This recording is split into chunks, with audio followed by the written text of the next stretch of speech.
Hello, welcome back to the channel. Today, we're diving headfirst into how to use Airtable for course curriculum planning.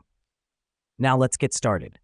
First, you'll want to open up Airtable and create a new base for your course. This is vital as it gives you a clean, organized space to map out your curriculum. Now, click on the plus sign and select Start from Scratch. Next up, you'll create a table within your base. Each table will represent a different module within your course. Click on the plus next to your existing table and title it appropriately. This helps us because it allows us to segment our curriculum into digestible chunks. Now let's create some fields. Think of these as categories under which you'll list out your course content. Add fields like topic, subtopics, learning objectives, assignment, and so on. The reason we do this is to further break down each module, making our curriculum detailed and comprehensive.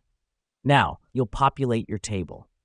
This involves filling out each field with the corresponding content. So, under Topic, write down the main focus of that module. Under Subtopics, list the various areas you'll cover, and so on. Let me explain why this matters. By doing this, you're creating a clear roadmap for your course content, ensuring nothing vital gets left out.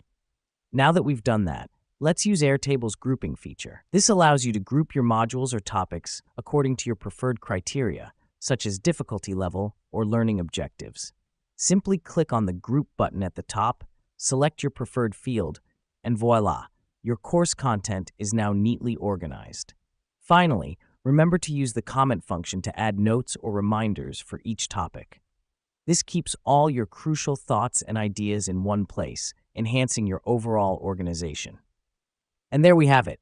With these steps, you can effectively use Airtable for course curriculum planning. Remember, the key is in organization and detailed planning. So get started on creating an engaging, comprehensive curriculum for your learners today. Thanks for tuning in, and we'll see you in the next video.